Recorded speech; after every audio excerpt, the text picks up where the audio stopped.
Kabut turun lebih awal dari biasanya di sebuah desa terpencil di kaki gunung. Udara dingin terasa menusuk dan suara alam seperti menghilang digantikan oleh kesunyian yang tidak wajar. Malam itu, seorang pria ditemukan tak bernyawa di dalam rumahnya. Wajahnya membeku dalam ketakutan, matanya terbuka lebar seolah menyaksikan sesuatu yang tak bisa dijelaskan. Tidak ada luka di tubuhnya, namun di dadanya terdapat bekas hitam seperti terbakar dari dalam. Kematian itu bukan yang pertama, dan bukan pula yang terakhir. Dalam hitungan hari, desa itu berubah menjadi tempat penuh teror. Orang-orang tidak lagi berani keluar rumah setelah matahari tenggelam. Bisikan tentang ajian terlarang mulai menyebar. Ajian yang konon mampu merenggut nyawa tanpa sentuhan dan mengikat arwah korban menjadi budak kegelapan. Di tengah ketakutan itu, satu nama kembali disebut dengan suara gemetar. Demang Suro. Jauh dari desa tersebut, seorang pendekar berjalan sendirian di jalan tanah yang sunyi. Langkahnya tenang, namun sorot matanya tajam dan penuh pengalaman. Dialah Jaka Sembung, seorang pendekar yang telah menghadapi banyak kematian dan entah bagaimana selalu kembali dari batas antara hidup dan mati.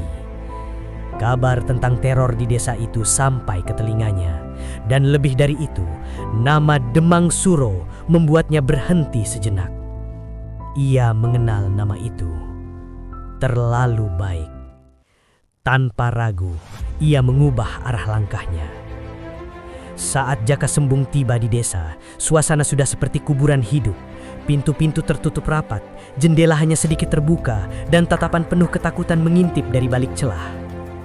Seorang tetua desa akhirnya memberanikan diri mendekat. "Ini bukan penyakit, bukan pembunuhan, ini kutukan," katanya dengan suara bergetar. "Mereka mati tanpa disentuh." Jaka Sembung tidak langsung menjawab. Ia hanya memperhatikan bekas hitam di tubuh korban terakhir. Bekas itu tidak asing baginya. Itu bukan kutukan. Itu ilmu. Dan ilmu itu adalah ilmu yang seharusnya sudah musnah. Malam pertama, Jaka Sembung memilih berjaga di tengah desa. Ia berdiri diam di bawah langit gelap, hanya ditemani angin dingin yang berhembus perlahan. Tiba-tiba, suasana berubah. Angin berhenti. Api obor padam satu persatu. Dan dari tanah muncul bayangan hitam. Awalnya hanya satu, lalu dua, lalu puluhan. Mereka adalah orang-orang yang telah mati. Tubuh mereka kaku, mata kosong, dan gerakan mereka tidak alami. Mereka berjalan menuju Jaka Sembung, lalu menyerang tanpa ragu. Pertarungan pun terjadi. Jaka Sembung bergerak cepat. Setiap serangan tepat sasaran. Tubuh-tubuh itu jatuh satu persatu. Namun sesuatu yang mengerikan terjadi. Mereka bangkit kembali. Tanpa rasa sakit, tanpa takut, tanpa henti. Saat itulah Jaka Sembung menyadari ini bukan sekadar serangan. Ini adalah kendali. Ada seseorang di balik semua ini, dan selama orang itu masih hidup, teror ini tidak akan berhenti. Keesokan harinya, Jaka Sembung mulai menelusuri sumber kekuatan tersebut. Ia menemukan jejak-jejak aneh menuju hutan terlarang di balik desa, tempat yang sudah lama dihindari warga. Semakin dalam ia masuk, semakin kuat aura kematian terasa, hingga akhirnya ia menemukan sebuah gua tua. Dari dalamnya, keluar hawa panas bercampur darah. Jaka Sembung melangkah masuk.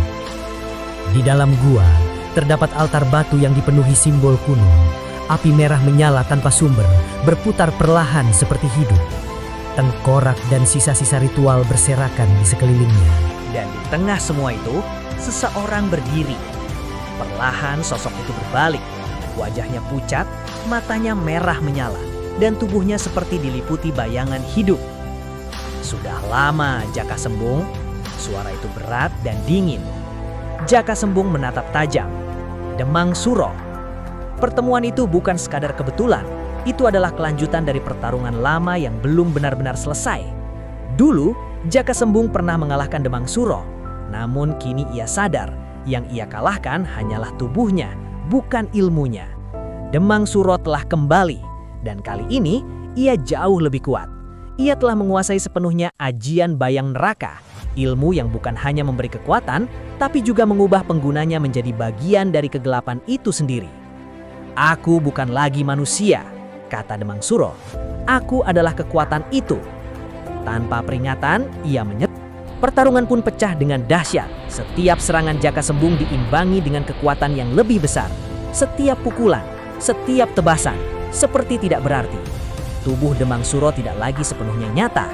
Ia bisa berubah menjadi bayangan, menghilang, lalu muncul kembali dengan serangan yang lebih mematikan. Waktu terasa melambat di tengah pertarungan itu. Jaka Sembung mulai menyadari sesuatu yang mengerikan. Demang Suro tidak hanya menggunakan ajian, ia telah menjadi sumber ajian itu sendiri. Selama altar di belakangnya masih berdiri, kekuatannya tidak akan habis. Dengan sisa tenaga, Jaka Sembung mengubah strategi. Ia tidak lagi fokus pada Demang Suro. Ia mengincar sumbernya. Melihat itu, Demang Suro mengamuk. Serangannya menjadi semakin brutal. Goa mulai runtuh, tanah bergetar, dan energi hitam memenuhi ruang. Namun Jaka Sembung terus maju, langkah demi langkah, dengan tubuh yang terus hancur dan bangkit kembali. Akhirnya, ia mencapai altar. Dalam satu serangan terakhir, ia menghantamnya dengan seluruh kekuatan yang ia miliki. Ledakan besar terjadi. Cahaya dan kegelapan bertabrakan. Suara menggelegar memenuhi seluruh hutan. Dan kemudian, semuanya hening. Pagi datang. Desa kembali normal. Tidak ada lagi kematian. Tidak ada lagi bayangan. Orang-orang mulai keluar rumah, masih dengan rasa takut, namun juga harapan. Namun Jaka Sembung tidak ditemukan. Tidak ada tubuh, tidak ada jejak. Hanya sebuah bekas kehancuran di dalam hutan.